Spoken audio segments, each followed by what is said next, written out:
সূরাতুদ দোহা। আল্লাহর কোরআনের এমন কোনো আয়াত নাই, এমন কোনো সূরা নাই আল্লাহ অকারণে অবতরণ করছেন, একটাও না। সব আয়াত, সব সূরা আল্লাহ কোনো না কোনো কারণে নাজিল করছেন, ঠিক কিনা? সূরা নাজিল হওয়ার কারণ আছে না নাই? সুবহানাল্লাহ। তাহলে এই সূরাটা নাজিল হওয়ার কারণ কি? কারণটা আমরা সংক্ষেপে শুনি, এরপরে ভেতরে সময় ফেলে কিছু কথা শুনবো ইনশাআল্লাহ। রাসূল পাক সাল্লাল্লাহু আলাইহি সাল্লামের কাছে মুশরিকিনরা এসে প্রশ্ন করছে, তিনটা প্রশ্ন লই আইছে। আয়াকো মুহাম্মদ সাল্লাল্লাহু আলাইহি সাল্লাম, তুমি যদি আমাদের তিনটা প্রশ্নের জবাব দিতে পারো তাহলে আমরা ধরে নেব তুমি নবী, আর যদি পারো না তাহলে আমরা ধরে নেব তুমি নবী না। ঠিক আছে, তোমরা কি প্রশ্ন তোমরা বলো। এক নম্বর প্রশ্ন হইল, ওই ব্যক্তিটা কোন ব্যক্তি যেই ব্যক্তিটা পৃথিবীর পূর্ব প্রান্তেও গেছে, আবার পৃথিবীর পশ্চিম প্রান্তেও গেছে, সূর্য উদয় হওয়ার অবস্থাও দেখছে, সূর্য অস্ত যাওয়ার অবস্থাও দেখছে। এই ঘটনাটা অর্থাৎ এই ব্যক্তিটা সম্পর্কে বিস্তারিত তথ্য যদি আমরা দিতে পারো আমরা ধরে নেব তুমি নবী। বুঝতেছেন কথাটা? আচ্ছা, দুই নাম্বার প্রশ্ন হইল, ওই যুবকগুলো কারা?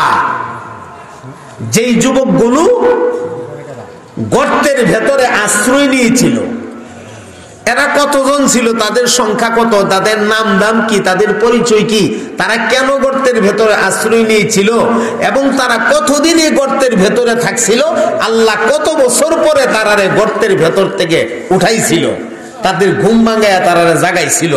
এই ঘটনাটা যদি বিস্তারিত আমরা শোনাইতে পারো তাহলে তুমি নবী। এটা যদি শোনাইতে পারো তাহলে তুমি কি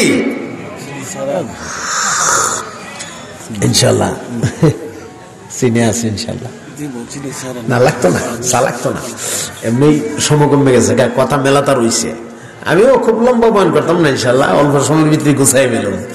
অনেকে মনে মনে ভাবতেছেন না জানি কত লম্বা করে, না খুব লম্বা হবে না ইনশাআল্লাহ। একটু একটু মনোযোগ দেন। কয়টা গেল প্রশ্ন? দুইটা।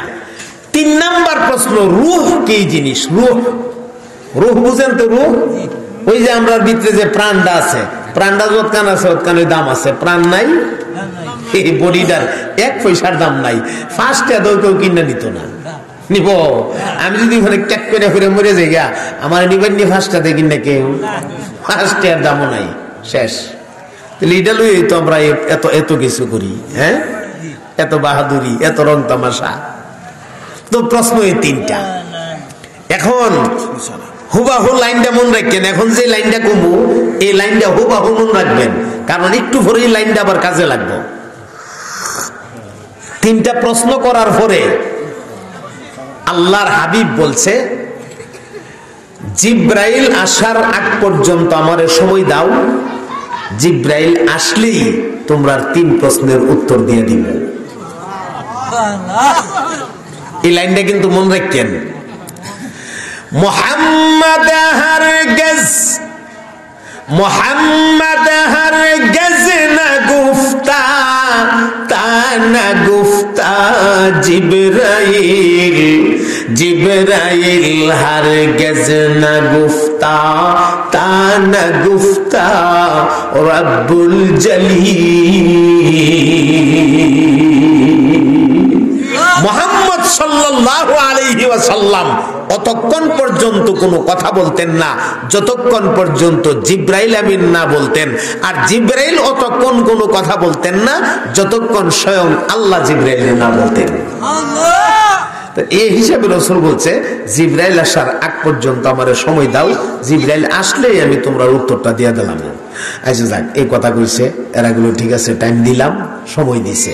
যেখানে কোন রকম সন্ধ্যাটা হয়ে গেছে না, জিব্রাইল এখনো আইছে না, সন্ধ্যা হয়ে গেছে, এমনি তারা আইসা হাজির।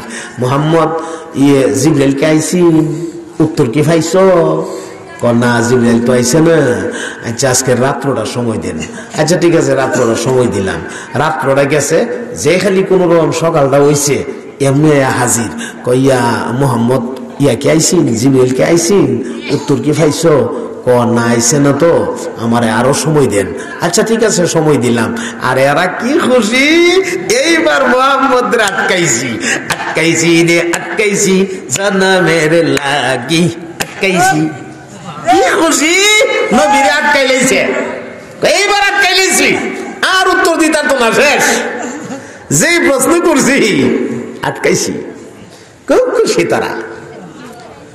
একদিন গেল গা, 2 দিন গেল গা, 3 দিন গেল গা, জিবরাইল আয় না, 4 দিন গেল গা, 5 দিন গেল গা, জিবরাইল আয় না। আর সকালে একবার, বিকাল একবার, সকালে একবার, বিকাল একবার, সকালে একবার, বিকাল একবার নবীর কাছে খালি আয়, জিবরাইল আইছি, উত্তর দিবা। নবীর ফেরেশানীরা বাড়তাছে না কমতাছে? 10 দিন হয়ে গেল গা, জিবরাইল আয় না। অনেরা গিয়া গিয়া ক মুহাম্মদের কাছে যে একটা শয়তান আইতো ওহি লইয়া, এই শয়তানটা এখন আর আয় না, মুহাম্মদ উত্তর দিতে পারে না। জিবরাইলের শয়তান কম, চিন্তা করতেছেন? এ মুসলমান বন্ধু আমার, 11 দিন 12 দিন 13 দিন 14 দিন এখনো জিবরাইল আমিন আসে না। এখন ওরা গিয়া নবীর সামনে দাঁড়ায়া দাঁড়ায়া ক বুঝছি রে, মুহাম্মদের খুদা মুহাম্মদের প্রতি বেজার হয়ে গেছে। এখন আর মুহাম্মদের খুদা মুহাম্মদ রে আগের মতো ভালোবাসে না, যেই কারণে ওহি পাঠায় না। এতদিন পর্যন্ত ওরা যত কথা বলেছে, আমার নবী পাক কষ্ট হলেও ধৈর্য ধরছে, মানছে এবং সবর করেছে। আজকে যেই মাত্র ওরা বলতে শুরু করেছে মুহাম্মদের খুদা মুহাম্মদের প্রতি বেজার হয়ে গেছে, আমার নবী আর সহ্য করে নিতে পারে না। আমার নবীর কলিজা ভাঙ্গা চোখ দিয়ে পানি বের হয়ে গেছে। উনি কান্দে আর তুমি নাকি আমার প্রতি বেজার হয়ে গেছো। আল্লাহ মুশরিকিনরা দি কয় তুমি নাকি বেজার হয়ে গেছো। আল্লাহ তুমি বেজার হয়ে গেলে আমি নবী কার কাছে যাব? আমার মনের দুঃখ কষ্ট গুলি আমি কার সঙ্গে শেয়ার করব? আমার মুহতারাম ভাইরা, ওহি আসে না। 15 দিন হয়ে গেল, 15 দিন। 15 দিনের মাথায় আমার নবী পাক আর সহ্য করতে না পাইরা জমিনের মধ্যে একটা লম্বা সেজদা লাগায় দিছে, অনেক লম্বা সেজদা। সেজদা দিয়া দিয়া নবী আমার কান্দে আর ডাকে, ওগো আমার আল্লাহ। মুশরিকিনরা কয় তুমি নাকি আমার প্রতি বেজার হয়ে গেছো গো। আল্লাহ তুমি যদি বেজার হয়ে যাও আমি কোথায় যাব, কার কাছে যাব? আমার নবী যে কাঁদতেছে, চোখের পানি পড়তে পড়তে বরাবর জমিনের মাটি কাদা হয়ে গেছে। সেজদা লম্বা হয়ে যাওয়ার কারণে আমার নবী পাক আর হাঁটুগুলিরে ধরে রাখতে পারলেন না। আস্তে করে হাঁটুগুলো পিছলায়া পেছন দিকে সরে গেছে। আমার নবী এইভাবে আপা দিয়া জমিনে পড়ে গেছে। নবীর চেহারায় আনোয়ার জমিনের মাটিতে লেগটা লাইগা গেছে, চেহারা লাল হয়ে গেছে, লাল। মুশরিকিনরা মজা করে, তাকায় দেখ না মুহাম্মদের খোদা মুহাম্মদ কেমন বেফদে ফলাইছে, কি বেকায়দায় ফলাইয়া দিছে। মুহাম্মদ আটকা পড়ে গেছে, মুহাম্মদ ধরা খাইয়া গেছে। মুহাম্মদের খোদা এখন আর মুহাম্মদ রে আগের মতো ভালোবাসে না। নবীর কান্না খালি বারে আর বারে, কান্না খালি বারে আর বারে। আমার আল্লাহ তখন জিবরাইলকে জানে যা,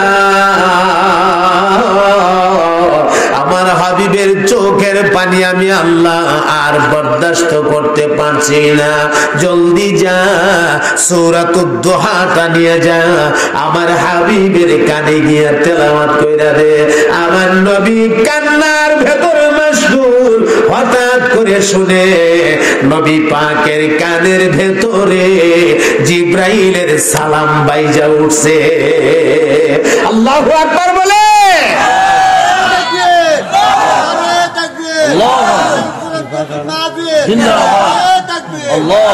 যেই মাত্র জিবরাইলের সালাম আমার নবীর কানে বাইজা উঠছে, আমার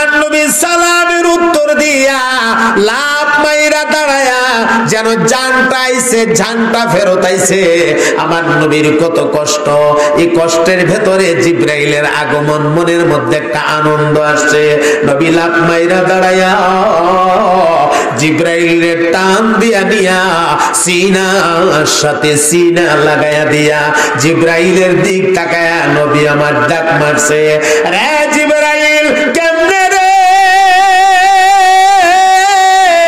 15টা দিন পর্যন্ত আমি নবীর না দেখে তুই কেমনে থাকতে পারলে? জিব্রাইল কান্দে, আর কোন বিগো আপনাকে না দেখা একটা মুহূর্ত সময় আমার শান্তি লাগে না, কিন্তু আমি কি করব গো, কি করব? কিছুই আমার করার নাই, কারণ আল্লাহ রব্বুল আলামিনের তরফ থেকে যে অর্ডার নাই, আমি আসতে পারি না। আল্লাহ আমার অর্ডার দেয় না, আজকে আমার অর্ডার করেছে, আমিও হাজির হয়ে গেছি। বড় চমৎকার একটি সূরা আজকে নিয়ে আসছি আপনার জন্য, বড় শানদার একটা সূরা নিয়ে আসছি। এই কথা বইলা ওই জিবরাইল আমিন আমার নবীর কানের ভেতরে তেলাওয়াত শুরু করে দিছে, ওয়াদুহা ওয়াল্লাইলি ইযা সাজা মা ওয়াদ্দাআকা রাব্বুকা ওয়া মা ক্বালা ওয়ালাল আখিরাতু খায়রুল লাকা মিনাল উলা ওয়ালাসাউফা ইউতিকা রাব্বুকা ফাতারদা আলাম ইয়াজিদকা ইয়াতীমান ফাআওয়া ওয়া ওয়াজাদাকা ضالًا فهدى ووجدك عائلا فأغنى فأما اليتيم فلا تقهر وأما السائل فلا تنهر وأما بنعمة ربك فحدث।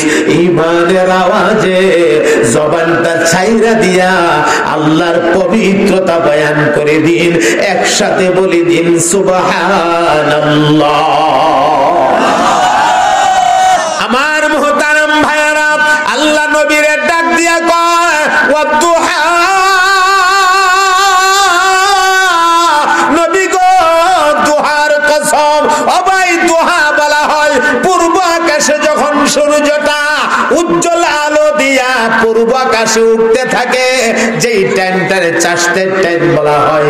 আল্লাহ কয় চাষতের টাইমের কসম, ওয়াল্লাইলি ইযা সাজা, অন্ধকার আচ্ছন্ন রজনীর কসম, মা ওয়াদ্দাআকা রাব্বুকা ওয়া মা ক্বালা, না গো নবী, না না না, আমি আপনার রব আপনার প্রতি অসন্তুষ্ট হয়ে যাইনি। আবু জাহাল, আবু লাহাব, উতবা, সাইবা, ওলীদ ইবনে মুগীরা কয় আমি আল্লাহ আপনার প্রতি বেজার হয়ে গেছি। না গো নবী, না না, আমি আপনার প্রতি বেজার হয়ে যাইনি। আমি বেজার হব তো দূরের কথা, আপনি কান লাগায় শোনেন গো। ওয়ালাল আখিরাতু খায়রুল লাকা মিনাল উলা। ওগো নবীজি, আখিরাতে আপনাকে যেই নিয়ামতগুলো দেওয়া হবে, এই নিয়ামতগুলা দুনিয়ার তুলনায় উত্তম হবে। ওগো নবী, শুধু তাই না, ওয়ালা সাউফা ইউতিকা রাব্বুকা ফাতারদা, অতি শীঘ্রই আন কারীব আপনাকে এমন নিয়ামত দেওয়া হবে, যেই নিয়ামত পাইয়া আপনি নবী আমি আল্লাহর প্রতি রাজি হয়ে যাবেন। রাজি। নবী আমার ডাক দিয়া করে, জিবরাইল, বুঝলাম রে, আমি কষ্ট পেয়েছি, আমার চোখ চোখের পানি, আমার মনের কষ্ট আমার রব সহ্য করতে না পাইরা, আমার দুস্থ সহ্য করতে না পাইরা, আমার মাওলা পাক আমারে সান্ত্বনা দেওয়ার জন্য সূরা নাজিল করেছে। কিন্তু 15টা দিন ওহী বন্ধ কেন? ওহী বন্ধ থাকার কোনো কারণ তুমি জানোনি? আল্লাহ রাব্বুল আলামিন কারণটা তোমারে জানাইছেনি? বলে হ্যাঁ, অবশ্যই আল্লাহ আমারে জানাইছে। তাহলে কি জানাইছে সেটা আমারে শোনাও। এমনি জিবরাইল আমিন ডাক মারছে, ওয়ালা তাকুলান্না লিশাইইন ইন্নী ফাইলুন যালিকা গাদান ইল্লা আইয়াশা আল্লাহ। আল্লাহু আকবার বলে। জিবরাইল আমিন নবীরে কয়, আল্লাহর তরফ থেকে নবীরে জানায় দিলেন, ইয়া রাসূলুল্লাহ, আপনি ভবিষ্যতের কোনো কথা বা কাজের এরাদা যখন পেশ করবেন, আপনি যখন ভবিষ্যতের কোনো কথা বা কাজের বিষয়ে ইঙ্গিত দিবেন, আপনি ইনশাআল্লাহ বলবেন, ইনশাআল্লাহ ছাড়া কখনো কোনো কথা বলবেন না। নবী গো, আপনি স্মরণ করে দেখুন, আজ থেকে 15 দিন আগে মুশরিকিনরা যখন আপনাকে 3টা প্রশ্ন করেছিল, তখন আপনি তারারে বলছিলেন জিবরাইল আসার আগ পর্যন্ত সময় দাও, জিবরাইল আসার পরেই তোমাদের 3টা প্রশ্নের জবাব দিয়ে দেব। সেদিন আপনি ইনশাআল্লাহ বলেন নাই, সেদিন আপনি ইনশাআল্লাহ বলেন নাই। এই কারণে আল্লাহ রাব্বুল আলামিন 15 দিন ওহী বন্ধ রাখছে।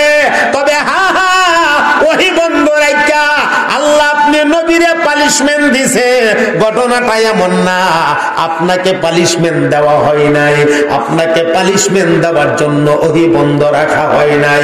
ওহী বন্ধ রাখা হয়েছে আপনার উম্মতের কাছে ইনশাআল্লাহর গুরুত্ব বোঝাবার জন্য। আল্লাহু আকবার বলে। কেউ যদি মনে করে আল্লাহ নবীরে পানিশমেন্ট দিছে সাথে সাথে ঈমান চলে যাবে, নবীরে আল্লাহ পানিশমেন্ট দিছে না, 15 দিন ওহী বন্ধ রাখা উম্মতের কাছে ইনশাআল্লাহর গুরুত্ব তুলে ধরছে। আমার ভাই, এখন আসেন ওয়াজটা আপনাদেরকে গুছায়া শোনাই, মূল কথাটা গুছায়া শোনাই দিই। এখানে আল্লাহ নবীরে সান্ত্বনা দিতে গিয়ে বলছে, ওয়ালাল আখিরাতু খায়রুল লাকা মিনাল উলা, আখিরাতে আপনাকে দুনিয়ার তুলনায় উত্তম নিয়ামত দেওয়া হবে, অসংখ্য নিয়ামত আখিরাতে দেওয়া হবে। এই অসংখ্য নিয়ামতের মধ্যে আলা, বা আউলা, 4টা নিয়ামতের কথা পেশ করা হয়েছে। এই হলো এখানে 4 নিয়ামত। এরপরে আয়াতে বলছে, ওয়ালা সাউফা ইউতিকা রাব্বুকা ফাতারদা, নবী গো শীঘ্রই আনকারিব আপনাকে এমন নিয়ামত দেওয়া হবে যে আপনি খুশি হয়ে যাবেন আমি আল্লাহর উপরে। এটা হইল দুনিয়ার নিয়ামত, দুনিয়ায়। তাহলে দুনিয়ায় আল্লাহ দিবেন আরো 4টা, অনেক হাজার হাজার আছে, এর মধ্যে আলা ও আউলা 4টা। তাহলে আখিরাতের 4টা নিয়ামত, দুনিয়ার 4টা নিয়ামত, টোটাল হইল কটা? 8টা। এই 8টা নিয়ামত নিয়ে কথা বলতে গেলে বহুত সময়ের দরকার। এরপরে আরো তো আয়াত রয়েছে সামনে, এই পর্যন্ত কথা বললেই বহুত সময়ের দরকার। দ্বিতীয়ত 3 প্রশ্নের জবাব দিয়া আল্লাহ সূরাতুল কাহাফ নাজিল করছেন। সূরাতুল কাহাফ, যেই সূরাটার ভেতরে আল্লাহ পাক এই মুশরিকিনদের 3টা প্রশ্নের জবাব দিয়ে দিয়েছে। এই 3টা প্রশ্নের জবাব দেওয়া সেটাও সময়ের ব্যাপার। তাইলে সামনে কি পরিমাণ ওয়াজ রয়েছে? ওয়াজের একটা সাগর রয়েছে, কথা বলেন ঠিক কিনা? ওয়াজের একটা সাগর রয়েছে। আমার মতো আদনা মৌলবীর জন্য ওয়াজের সাগর। আর যারা মুহাক্কিক আলেম, যারা বড় মাপের আলেম, তারার লাগে যে কি পরিমাণ ওয়াজ সামনে রয়েছে, এটা ব্যাখ্যা করে বোঝানোর মতো সুবিধা নাই। সুবহানাল্লাহ। তো এই জন্য আমার ভাই, কোরআন শরীফের ইবারত গুলিরে বলা হয়েছে ইবারতে কালিল মতলবে কাসির, সংক্ষিপ্ত ইবারত কিন্তু তার ব্যাখ্যা বিশ্লেষণ অনেক গভীর। আপনারা এই মাহফিলটা, এখানকার উলামায়ে কেরামের যে আবেগ বা উদ্যোগ উদ্দীপনা আমি দেখেছি, আলহামদুলিল্লাহ অনেক চমৎকার। এমন এ ধরনের সংগঠন সারা দেশে খুব বেশি নাই, মোটামুটি কোনো কোনো জায়গায় গেলে পাওয়া যায়। এরপরে ছেলেদেরকে উৎসাহ দেওয়ার জন্য যেইভাবে ক্রেস্ট দেওয়া হয়েছে এটা দেখে আমি আরো খুশি হয়েছি, যেইভাবে উপহার দেওয়া হয়েছে আরো খুশি হয়েছি। এই সিস্টেম যদি সব জায়গায় থাকতো তাইলে আল্লাহর রহমতে আমাদের ছেলেরা আরো আগায় যেত। তিলিনগরের ওলামায়ে কেরামকে আন্তরিক অভিনন্দন এবং মোবারকবাদ জানাই। সর্বশেষ কথা শেষ করার আগে আপনাদের খেদমতে শুধু একটা কথাই জানতে চাই, এই মাহফিলটা প্রতি বছর হোক, আমরা সবাই চাইনি না চাই না? আমি আজকে আপনারা এখানে আটকায়া হয়ে গেছি গা। কেমনে আটকা হয়ে গেছি গা? আমার মাহফিল আজকে আছেন সরিষাবাড়ি। সরিষাবাড়ি হইল আপনার জামালপুর সরিষাবাড়ি না, অনেক দূর জামালপুর, ওই ময়মনসিং জামালপুর, তারপরে সরিষাবাড়ি, অনেক দূরে। এরা আমার এখান থেকে যখন ম্যাপ লাগাইছি মাদ্রাসার থেকে, তখন ম্যাপের মধ্যে দেখাইছে 257 কিলোমিটার দূরে। এখন হঠাৎ করে সকালে আমার এখান থেকে দূরে এমনি এমনি, আল্লাহ কি কুদরত দেন না অবশ্য।